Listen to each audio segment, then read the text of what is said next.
ಹುಟ್ಟಿನಿಂದ ಹಿಡಿದು ಸಾವಿನ ನಡುವೆ ಮನುಷ್ಯನಾದವನಿಗೆ ಹಲವಾರು ಆಸೆ ಆಕಾಂಕ್ಷೆಗಳು ಇರುತ್ತೆ. ಅಂದ ಚಂದದ ಮನೆಯನ್ನ ಕಟ್ಟಬೇಕು, ಮದುವೆಯಾಗಬೇಕು, ಪತ್ನಿ ಮಕ್ಕಳ ಜೊತೆ ಸುಖವಾಗಿ ಬಾಳಿ ಬದುಕಬೇಕೆಂಬುದು. ಆದ್ರೆ ಇಲ್ಲೊಬ್ಬ ವ್ಯಕ್ತಿಗೆ ಅಂತಹ ಯಾವ ಆಸೆ ಆಕಾಂಕ್ಷೆಗಳು ಇಲ್ಲ. ಒಂದರ್ಥದಲ್ಲಿ ಈತ ಈ ಬಗ್ಗೆ ಯೋಚನೆಯೂ ಮಾಡೋದಿಲ್ಲ. ಇಂತಹ ವ್ಯಕ್ತಿಯೊಬ್ಬ ಪುತ್ತೂರು ನಗರದ ಭಾಗದಲ್ಲಿ ಪೊದೆಯೊಳಗಿನ ಮುರುಕಲು ಮನೆಯಲ್ಲೇ 40 ವರ್ಷಗಳಿಂದ ಬದುಕ್ತಾ ಇದ್ದಾನೆ ಎಂಬುದೇ ಅಚ್ಚರಿ. ಇದು ಪುತ್ತೂರಿನ ನಗರಸಭಾ ವ್ಯಾಪ್ತಿಯ ಹೃದಯ ಭಾಗದಲ್ಲಿರುವಂತಹ ಸ್ಥಳ.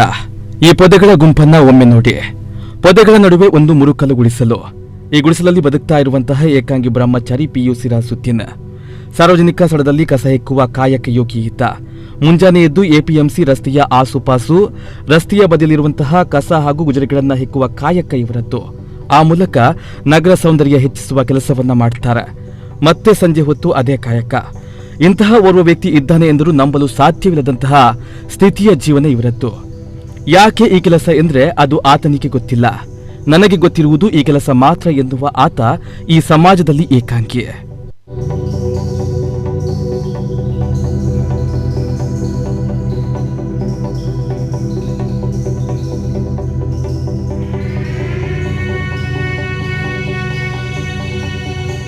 ಸುತ್ತಲೂ ಪೊದೆಗಳು, ನಡುವೆ ಮುರುಕಲು ಗುಡಿಸಲು. ಮಳೆ ಬಂದ್ರೆ ಸೋರುವ ಸೂರು, ಬಿಸಿಲಿದ್ರೆ ಸೂರ್ಯಕಿರಣಗಳ ತಾಪದ ಸಮಸ್ಯೆ. ಕಳೆದ ಕೆಲ ದಿನಗಳ ಮಳೆಯಿಂದ ಮುರುಕಲು ಗುಡಿಸಲಿಗೆ ಹಾಕಿರುವ ಹಳೆಯ ಶೀಟುಗಳು ಕೆಳಗೆ ಬಿದ್ದು ಹೋಗಿವೆ. ಇವರು ಮಲಗಬಹುದಾದ ಸ್ವಲ್ಪ ಜಾಗ ಮಾತ್ರ ಬೆಚ್ಚಗೆ ಕಾಣುತ್ತದೆ. ಈ ಗುಡಿಸಲು ಸುತ್ತ ತುಂಬಿರುವ ಪೊದೆಗಳಲ್ಲಿ ಹಾವುಗಳ ವಾಸ. ಕೆಲ ದಿನಗಳ ಹಿಂದೆ ಇಲ್ಲೊಂದು ಹೆಬ್ಬಾವು ಕೂಡ ವಾಸವಾಗಿತ್ತಂತೆ. ಆದರೆ ಇಂತಹ ಪರಿಸ್ಥಿತಿಯಲ್ಲೂ ಈ ಸ್ವಚ್ಛತಾ ಕಾಯಕ ಜೀವಿ ಚಿಂತೆ ಮಾಡಿಲ್ಲ. ಅದೇ ಮನೆ ಎಂಬ ಚಿಂದಿ ಗುಡಿಸಲಲ್ಲಿಯೇ ವಾಸವಾಗಿದ್ದಾರೆ.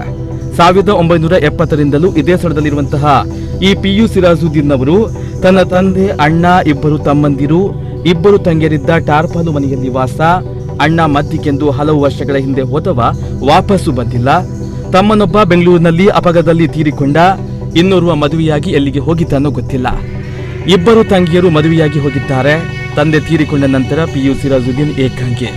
27 ಸೆಂಟ್ಸ್ ಜಾಗ ಸಿರಾಜುದ್ದೀನ್ ಅವರಲ್ಲಿದೆ. ಇದರಲ್ಲಿ ಪೂರ್ತಿ ಪೊದೆಗಳು ತುಂಬಿವೆ. ಟಾರ್ಪಾಲು ಮನೆ ಬಿದ್ದು ಹೋದ ನಂತರ ಕಟ್ಟಿಕೊಂಡ ತಟ್ಟಿ ಮನೆ ಇವರ ವಾಸಸ್ಥಾನ. ಅದರ ಹತ್ತಿರ ಹೋಗಲು ಭಯಪಡಬೇಕು. ಅಂತಹ ಸ್ಥಿತಿಯಲ್ಲಿ ಇದೆ ಈ ತಟ್ಟಿಗುಡು. ಏನು ಮಾಡ್ತಿದ್ದೀರಿ ಇಲ್ಲಿ? ಕೆಲಸಕ್ಕೆ ಏನು ಮಾಡ್ತಿದ್ದೀರಿ?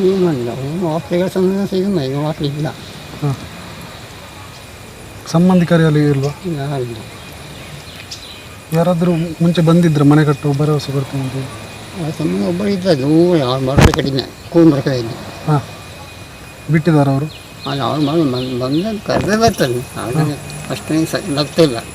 ಊಟಕ್ಕೆಲ್ಲ ಏನು ಮಾಡ್ತೀರಿ ಈ ಮನೆಯಲ್ಲಿ? ಹೋಗಿ ಮಾಡೋದು ತೋಟ. ಹಾಂ, ವ್ಯಾಪಾರ ತಿನ್ನಲಿಕ್ಕೆ ಇದು ಅಕ್ಕಿ ಏನಾದರೂ ಸಿಗ್ತದೆ? ಸಿಗ್ತದೆ. ನಾ ತಗೋದಿಲ್ಲ. ಇಲ್ಲಿ ಅಡುಗೆ ಮಾಡೋದಿಲ್ಲ. ಇಲ್ಲಿ ಅಡುಗೆ ಮಾಡೋದಿಲ್ಲ. ಆಯ್ತು ಹೋಗಿಲ್ಲ. ಅಕ್ಕಿಯನ್ನು ಕೊಡ್ತಾರೆ 10 ಕಿಲೋ ತಿಂಗಳಿಗೆ. ಹಾಂ, ಇದು ನೀವು ಯಾರಿಗಾದ್ರೂ ಮನವಿ ಕೊಟ್ಟಿದ್ರಿ ಈ ಮುಂಚೆ? ಕೊಡಲಿಲ್ಲ. ಮನೆ ಇಲ್ಲ ನಿಮಗೆ ಹಾಗೆ ಯಾವ ರೀತಿಯಾಗಿ? ಕೊಡಲಿಲ್ಲ. ಎಲ್ಲಿ ಇದಕ್ಕೆ ಸ್ನಾನ ಮಾಡಲಿಕ್ಕೆಲ್ಲ ಜಾಗ ಉಂಟು ಇಲ್ಲಿ? ಸ್ನಾನ ಮಾಡೋದು. ಹಾಂ, ಗುಜರಿ ವ್ಯಾಪಾರ ಏನಾದರೂ ಮಾಡೋದು? ಸಿಕ್ಕದೆ ಕೊಡೋದು ಹಾಗೆ. ನೀವು ಮನೆಗಾಗಿ ಅರ್ಜಿಯನ್ನ ಕೊಟ್ಟಿಲ್ಲ ಎಂದ್ರೆ ನಾನು ಯಾರಲ್ಲೂ ಏನನ್ನು ಕೇಳಿಲ್ಲ ಎನ್ನುವ ಸಿರಾಜುದ್ದೀನ್ ಮನೆಯೇ ಇಲ್ಲ ಎಂದು ಮದುವೆಯೂ ಆಗಿಲ್ಲವಂತೆ. ಯಾಕೆ ಹೀಗೆ ನಿಮ್ಮ ಬದುಕು ಎಂದ್ರೆ ಗೊತ್ತಿಲ್ಲ ಎನ್ನುವಂತೆ ಮೌನವಾಗ್ತಾರೆ. ಪ್ರಸ್ತುತ ಇಲ್ಲಿಗೆ ಯಾರು ಬರ್ತಾ ಇಲ್ಲ. ಕೂರ್ನಾಟಕ ಭಾಗದಲ್ಲಿ ಉಪ್ಪಿನಂಗಡಿ ಪ್ರದೇಶದಲ್ಲಿ ಸಿರಾಜುದ್ದೀನ್ ಅವರ ಸಂಬಂಧಿಕರು ಇದ್ದಾರಂತೆ. ಆದ್ರೆ ಇಲ್ಲಿಗೆ ಯಾರು ಬರ್ತಾ ಇಲ್ಲ. ಯಾರೂ ಬಂದು ನಿಲ್ಲುವಂತಹ ಸ್ಥಿತಿಯಲ್ಲೂ ಇಲ್ಲಿನ ವ್ಯವಸ್ಥೆ ಇಲ್ಲ. ಸಿರಾಜುದ್ದೀನ್ ಮದುವೆಯಾಗಿಲ್ಲ. ಸುಮಾರು 60ರ ಹರೆಯದಲ್ಲಿರುವಂತಹ ಇವರಲ್ಲಿ ರೇಷನ್ ಕಾರ್ಡ್, ಆಧಾರ್ ಕಾರ್ಡ್ ಇದೆ. ಆದ್ರೆ ಅದನ್ನ ಬಳಸದೆ ಎಷ್ಟೋ ವರ್ಷಗಳು ಸಂದು ಹೋಗಿವೆ. ನಗರಸಭಾ ವ್ಯಾಪ್ತಿಯಲ್ಲಿ ಮೇಘನಗರದಲ್ಲಿರುವಂತಹ ಈ ಚಿಂದಿ ಮನೆ ಅವರು ಹೆಕ್ಕಿಕೊಂಡು ಬಂದಂತಹ ಕಸ ಹಾಗೂ ಚಿಂದಿ ಪರಿಸಿಟ್ಟ ಜಾಗ. ಮನೆಯೇ ಇಲ್ಲದ ಮೇಲೆ ಶೌಚಾಲಯ, ಸ್ನಾನದ ಕೊಠಡಿ ಎಲ್ಲಿಂದ ಬರಬೇಕು? ಎಲ್ಲದಕ್ಕೂ ಬಯಲೇ ಗತಿ. ಹಿಂದೆ ಬಸ್ ನಿಲ್ದಾಣ ಸಮೀಪ ಚಿಕ್ಕದೊಂದು ಹೋಟೆಲ್ ನಡೆಸ್ತಾ ಇದ್ರಂತೆ. ಆದ್ರೆ ಹಲವು ವರ್ಷಗಳ ಹಿಂದೆಯೇ ಈ ಕಾಯಕ ನಿಂತು ಹೋಗಿದೆ.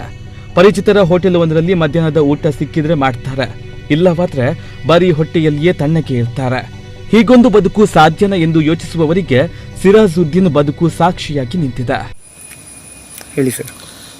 ಪುತ್ತೂರು ತಾಲೂಕಿನ ಚಿಕ್ಕಮುಡ್ನೂರು ಗ್ರಾಮದ ಸಾಲ್ಮರ ಮೇಘನಗರ ಇಲ್ಲಿ PU ಸಿರಾಜುದ್ದೀನ್ ಅಂತ ಹೇಳುವವರು ಒಂದು ಪೊದೆಯೊಳಗೆ ವಾಸಿಸುವಂಥ ಪರಿಸ್ಥಿತಿಯಲ್ಲಿ ನಾವು ಇರೋದು ನಮ್ಮ ಗಮನಕ್ಕೆ ಬಂತು.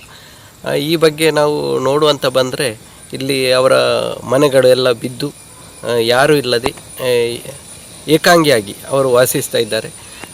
ಸುಮಾರು 50 ವರ್ಷ ವಯಸ್ಸಾಗಿದೆ ಅವರಿಗೆ. 1970ರಿಂದ ಇಲ್ಲಿ ವಾಸಿಸ್ತಾ ಇದ್ದೇನೆ ಅಂತ ಹೇಳ್ತಾ ಇದ್ದಾರೆ. ಆಧಾರ್ ಕಾರ್ಡ್ ಇದೆ, ಅದೇ ರೀತಿ ಪಡಿತರ ಚೀಟಿ ಕೂಡ ಅವರ ಹೆಸರಲ್ಲಿದೆ. ಆದರೆ ಏಕಾಂಗಿಯಾಗಿದ್ದು ಅವರು ಈಗ ಜನರ ಸಂಪರ್ಕದಿಂದ ದೂರ ಇರೋದರಿಂದ ಅವರು ಒಂದು ರೀತಿಯ ಒತ್ತಡಕ್ಕೆ ಒಳಗಾದ ರೀತಿಯಲ್ಲಿ ಅವರು ಬದುಕ್ತಾ ಇದ್ದಾರೆ.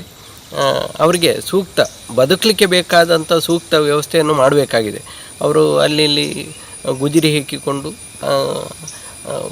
ಬದುಕ್ತಾ ಇದ್ದಾರೆ. ಅವರಿಗೆ ಸೂಕ್ತವಾದ ಈಗ ಅವರಿಗೆ ವಾಸಿಸಲಿಕ್ಕೆ ಬೇಕಾದಂಥ ಮನೆಯ ವ್ಯವಸ್ಥೆಯನ್ನು ಸಂಬಂಧಪಟ್ಟ ಇಲಾಖೆ ಆಗಿರ್ಬೋದು ಅಥವಾ ಸಮುದಾಯ ಆಗಿರ್ಬೋದು ಅವರಿಗೆ ಒದಗಿಸಿಕೊಟ್ಟು ಸಹಕರಿಸಬೇಕಂತ ನಾನು ವಿನಂತಿಯನ್ನು ಮಾಡ್ತಾ ಇದ್ದೆ. ಒಟ್ಟಿನಲ್ಲಿ ಬ್ರಹ್ಮಚಾರಿ ಏಕಾಂಗಿ ಸಿರಾಜುದ್ದೀನ್ ಅವರಿಗೆ ಸೂರು ಕಟ್ಟಿಕೊಡುವ ಕೆಲಸ ಅಗತ್ಯವಾಗಿ ಆಗಬೇಕಾಗಿದೆ.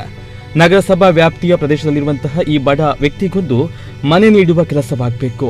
ಈ ಬಗ್ಗೆ ಸ್ಥಳೀಯಾಡಳಿತ, ಶಾಸಕ ಅಶೋಕ್ ರೈ ಸೇರಿದಂತೆ ಸಂಬಂಧಪಟ್ಟ ಅಧಿಕಾರಿಗಳು ಕ್ರಮ ಕೈಗೊಳ್ಳಬೇಕು. ಯಾರಲ್ಲೂ ಏನನ್ನೂ ಕೇಳದ, ಯಾವುದನ್ನು ಅಪೇಕ್ಷಿಸದ ಇವರಿಗೆ ಕನಿಷ್ಠ ಪುಟ್ಟದೊಂದು ಮನೆ ಕಟ್ಟಿಕೊಡುವ ಕೆಲಸ ನಡೆಯಬೇಕಾಗಿದೆ. ಶರತ್ ಪುತ್ತೂರು, ನಮ್ಮ ಕುಡ್ಲ, ನ್ಯೂಸ್ 24/7 ಮಂಗಳೂರು.